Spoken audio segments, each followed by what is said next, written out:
drop the smear, and put some pork on your bagel. This is Survival Hacks.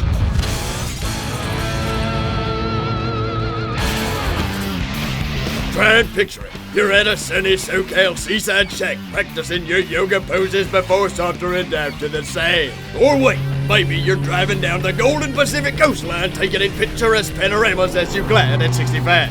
Or better yet, you're hiking a dry, dusty trail getting more vitamin D than an orange drinking orange juice in the desert at high noon. But it doesn't matter where you are, cause the ground beneath your feet starts to rumble and crumble, and you found yourself in the epicenter of a situation. Earthquake. So follow my rock-solid instructions if you want to weather the terrible tremors and survive a quake and shaking earthquake. Now, getting ready for a quake takes a lot of the same prep work as any other disaster scenario. Pack enough food and water to last at least 3 days. Bake yourself an emergency kit and pick a meeting place for friends and family. The last thing you'll need to do is secure tall, heavy furniture by attaching them to the wall so they won't topple over in the bedlam. Now that your bookcase has buckled down, you're ready to humble that rumble. If you're inside when the earthquake arrives, then step 1. Get low, protect your head, and find something sturdy. As soon as that shockwave starts, you're gonna want to drop to the ground and cover your head and protect it from falling debris. If you can, take cover under a table or try getting to the corner of the room. Protect yourself from shattered glass or debris, and wait for the wild ride to subside. But if you find yourself in a car when the quake creeps to life, then you should skip right to step 2. Stop your car wherever you are and wait for the shaking to stop.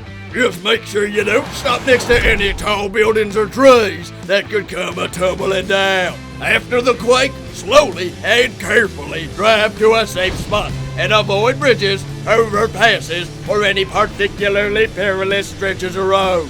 Through no fault of your own, it's time to measure the magnitude of Grizzly Griddles, riddle in the middle. What did the Earth say to the quake? I've got the answer to that at the end of the episode. Now let's pressure these hacks till they crack. So what should you do if you're outside when the ground starts to rumble? Jump to step 3. Get in the open and know your environment. Landslides, tsunamis, and avalanches are just a few of the ways Mother Nature can smack you a second time once the earthquake stops. So stay away from steep slopes that might be about 6.2 milliseconds away from being buried in icky, sticky, cruddy muddy. And be careful, young bucks. Don't go thinking you're out of trouble just because the first quake ended. Instead, be ready for step 4. Prepare for the aftershocks and get to safety. An earthquake is almost never an isolated incident, so expect to feel some aftershocks. If you're trapped under rubble, try using your phone to call or text for help. If that don't work, tap on a pipe or anything that makes noise so that rescue workers can locate you fast. Well, thank me very much, Snowflake, because now there's no need to bellyache when an earthquake shakes harder than a rattlesnake eating a T-bone steak. Now let's retrofit a recap just in case all that shaking has your belly aching. Prepare enough food and water to last 3 days, an emergency kit, and a meeting place for friends and family. And remember to secure all your things to the wall. If you're inside when the shaking starts, then get low. Protect your head and try to get under something sturdy. If you're driving around town when the big one hits, pull over to a safe spot away from any falling debris. Finally, expect aftershocks for hours or even days after the quake. And there they are. All the hacks to recall when you're smack dab in the middle of a quake and free-for-all. Now it's time for the answer to Grizzly Griddles, riddle in the middle.